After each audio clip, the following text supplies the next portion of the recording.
Ladies and gentlemen, announcing the arrival of Amtrak 821 service from Norman to Purcell, Pauls Valley, Ardmore, and Gainesville, now arriving on track 1.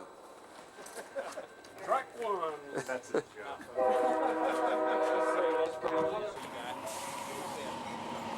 Do it, Gail. Thanks.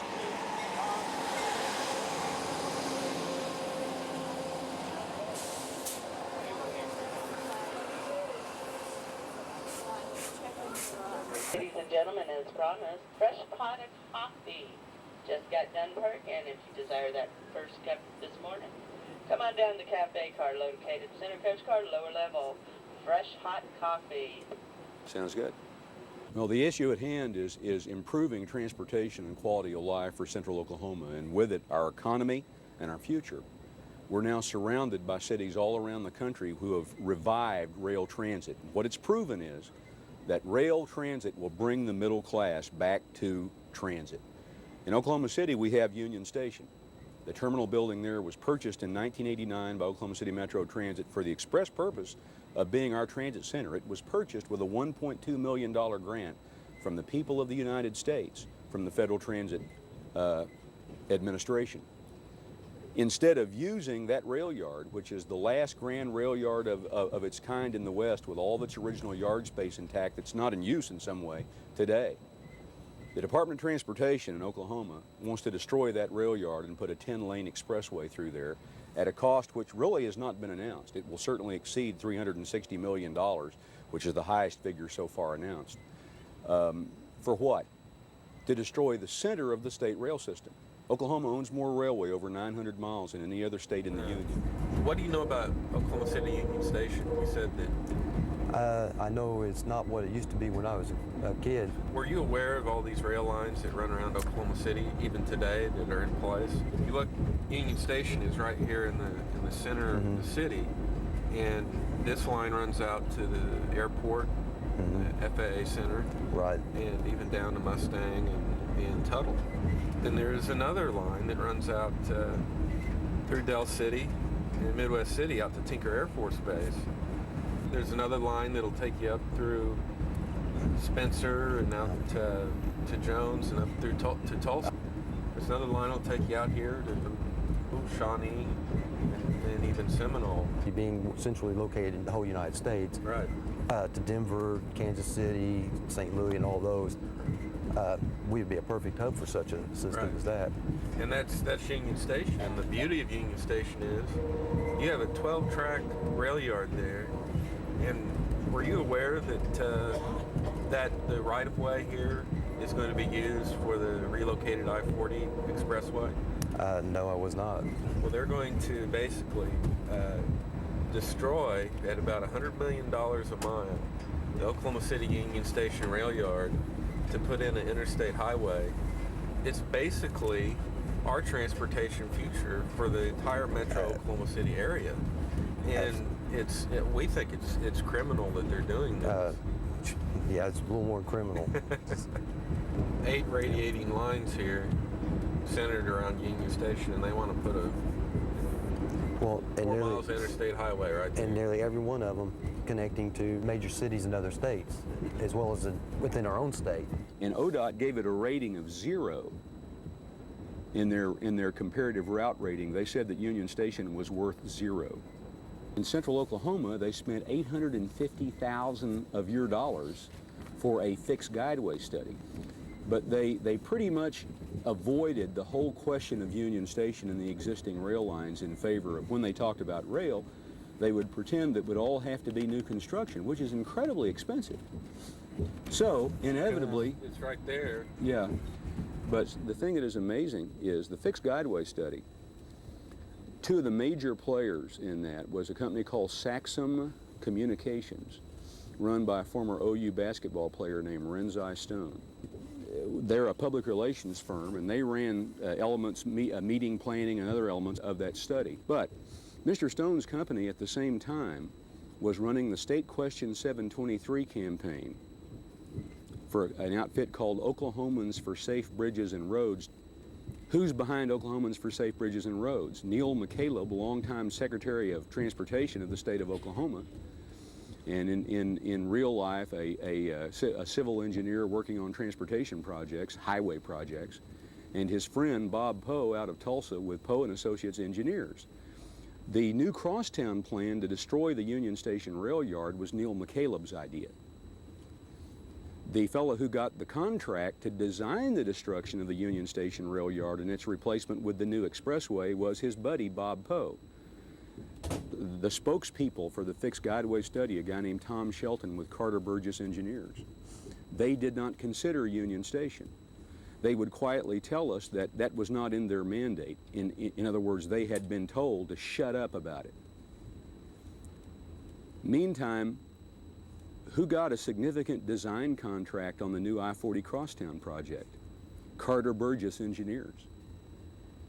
There are so many conflicts of interest across the board, and of course the fixed guideway study never considered Union Station, never considered using the existing rail lines, never considered and didn't want to talk about the model established by DART in Dallas. Dallas leaders took a look at what they had. They had Union Station and a set of existing railway corridors. They used that to create DART rail. Within a short time they had 40,000 riders. That was the first trains ran in '96.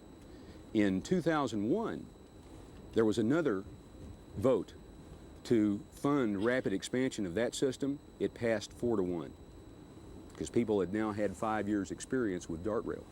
Trains are the way that you get the middle class using transit. They will not use an all-bus system. They will use buses if the buses flesh out a system whose center is rail. Attention, ladies and gentlemen, next stop is Elmore. We're going to take our smoke break here. It'll be a 2-minute break, TWO, 2 minutes on the platform. So if you're a smoker, this will be your opportunity. You make your way downstairs. Once the train stops, we'll let you out to get our quick smoke at train side. Be careful when you enter the train. There could be some slippery spots, so be very careful. Now arriving, Ardmore. The American highway system was not built for old people. With the graying of the baby boomers, what we're finding is we have a significant number of older folks in this country now who use the nation's highways with great trepidation. When you get out there, you've got to joust with semi-trailer trucks many times your size and weight. Brother, the fingernails and the white knuckles come out. I've been traveling on it ever since they've been having it going from Fort Worth to Oklahoma City again, and I love it. It's inexpensive, I know that. It's inexpensive and it's good. I'm blind. It's easier to not have to be switching from bus to bus, and I'm 60. There's no hope I'm gonna get to drive again. I always liked the trains, and when I was 18, I made a real high grade on a civil service test and got a job a week after I graduated from high school, and I got to be dispatch clerk at Chickasha, tied the mail out for the trains. And we had 4 rockets, 2 steam Rock Islands. We had 2 Santa Fe's that came there into the line, train 306. And then we had 2 Friscos, 409 and 410, went down to Altus and on down into Texas. And now there's no train at all in Chickasha, just freight trains. I was stationed in the Air Force in England, and I was really impressed with the railway system over there. It was cheap, British Rail, it was real cheap to go to London and back, and it was real fast, so much faster than an automobile, and it just cut down on traffic immensely over there. We went from England to France under the water on a train. What I've noticed is that a train can carry so many trailer rigs that it could cut down on a lot of highway. Trucks are all over Interstate 35 and they clog up the interstates, and it would just cut down on traffic immensely and cut down on maintenance for the road. Oh, okay. Showing that DMU that folds out. Well, this is a modern version of a self-propelled car for transit use. It'll carry 90 people up to 90 miles an hour. It has 2 750 horsepower diesel engines and a relatively simple piece of equipment. It is extremely heavily built, very crash-worthy, which means that it meets the Federal Railroad Administration standards to be operated on mixed traffic lines with freight trains. So we could theoretically, begin to link up Oklahoma. For instance, Altus Air Force Base, Fort Sill, linked to Oklahoma City, linked to Will Rogers Airport for the servicemen to be able to fly out of there as they so often do. And of course, all of the people who live down in that part of the country, all of the elderly folks who come to Oklahoma City regularly for medical care. Yes. And are very, very ill-disposed to drive. And that's a long trip. It really is. And when you're at your worst and feel your worst, in Oklahoma, you don't have any choice but to get out there and joust with the trucks on those highways. Absolutely. You You're know, right. that's scary for anybody, but I think the baby boomers are beginning to understand just what it means to get old. We all figured it'd never happen to us. In Dallas, they're now 10 years into DART rail service. The rail system is now said to be moving around over 70,000 riders a day. Well, they will soon triple the capacity of their system. And here's where the problem comes in. By the time Dallas leaders woke up and realized that they would need to use their historic Union Station and its rail yard to be transformed into their new transit center, they had let half of the yard space be lost to surrounding development. They'll never get it back. It's been adequate so far, but now that they're about ready to triple the size of their system, they're going to have to do something else. They're going to have to make some arrangement to increase the capacity of their hub. It shouldn't have been expensive. If they had held out all of their original yard space, which I understand was about a 10-track yard, they would have had the facility ready to use. The reason that they express real envy of Oklahoma City Union Station is because it is one of the few remaining Union stations in the country that still has all of its original yard space intact. Yes, a lot of the old platform tracks are gone now, but they would have been considered obsolescent and needed to be replaced anyway. The main thing is, the thing that's hard to replace is the space. And that yard was very elegantly engineered to be a grade-separated, at-grade rail facility.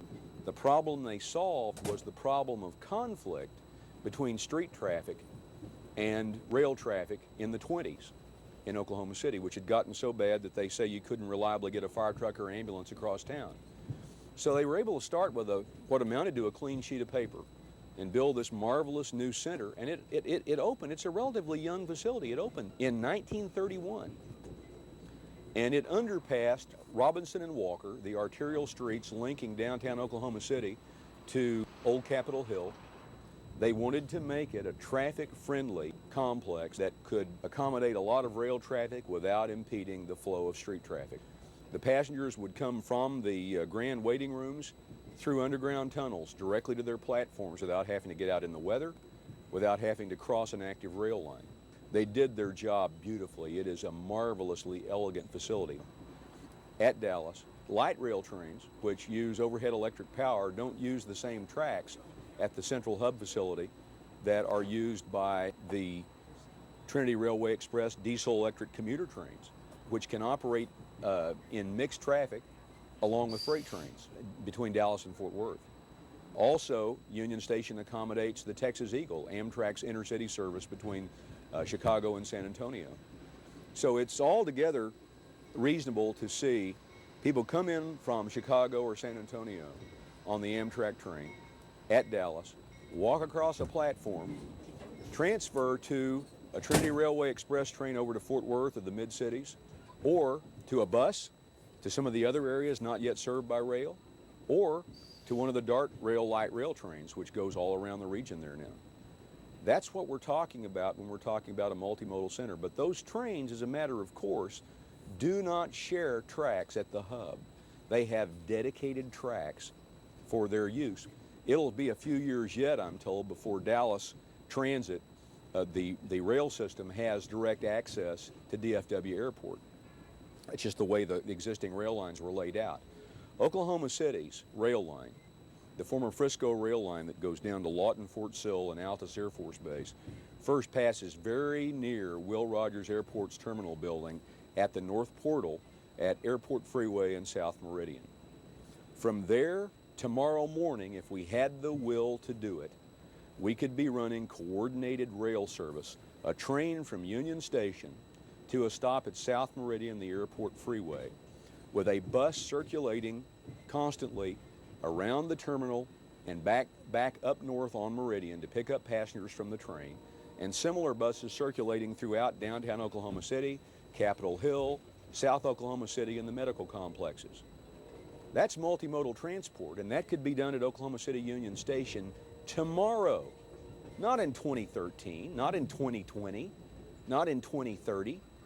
This is a development that has been created by bringing people back into downtown Fort Worth.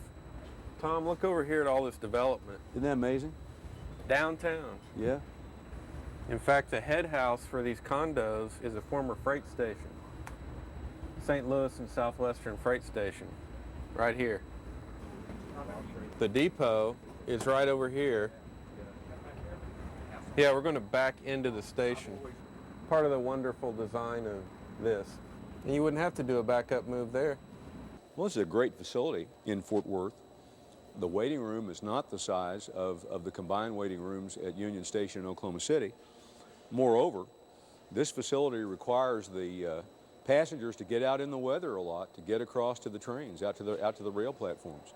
In Oklahoma City, we have underground tunnels, which were built right along with the complex, which allow the passengers to go right out to the platforms, right onto the trains. The only weather exposure they get at all is just a minute on the platform once they're up out of the walkways, out of the tunnels. Passengers here have to cross live rail lines, which you would not have to do in Oklahoma City.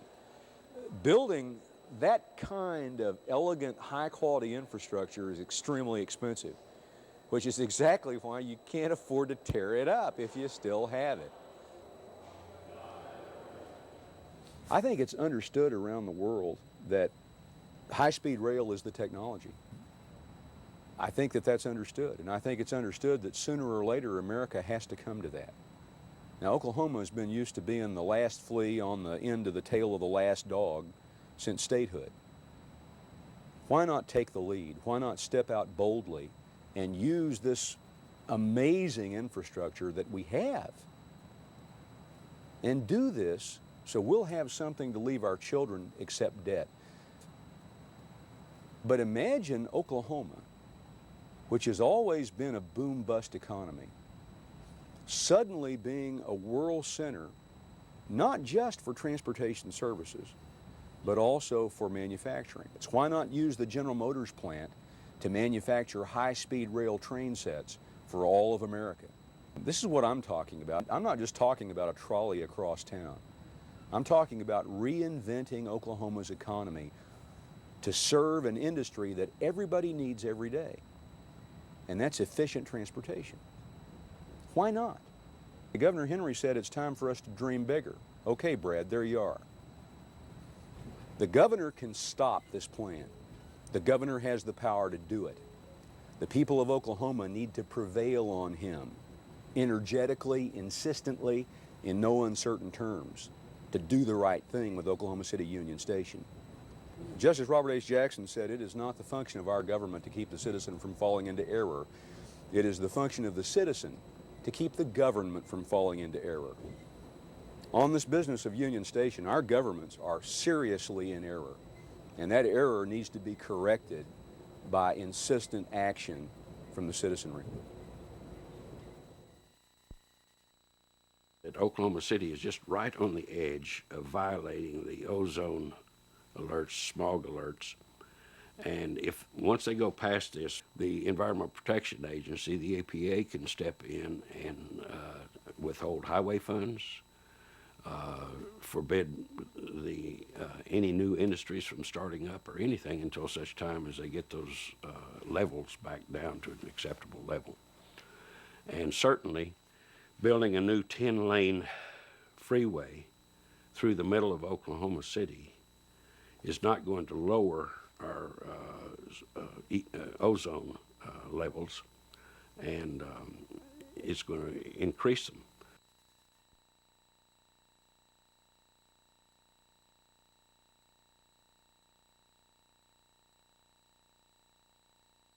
What we've got right now is a defined asset. You know, the whole thing is an asset. It is a blueprint of how things can be developed, which has been given to us by basically our forefathers. If you go back to the 30s and you see what they did,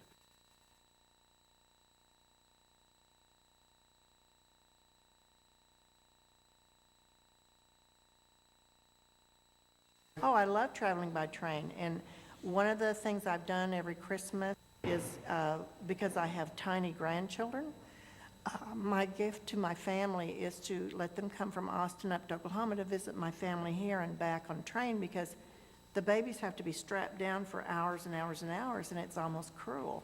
But in the train, where it's safer, they can get up and walk around, and you can get a little cabinette for them to take a nap. It's a wonderful way to travel. So I'm all for the trains and doing anything we can to save them, because it's the only logical answer, I think. We can't go on invading countries over oil, and that just doesn't make us popular around the world.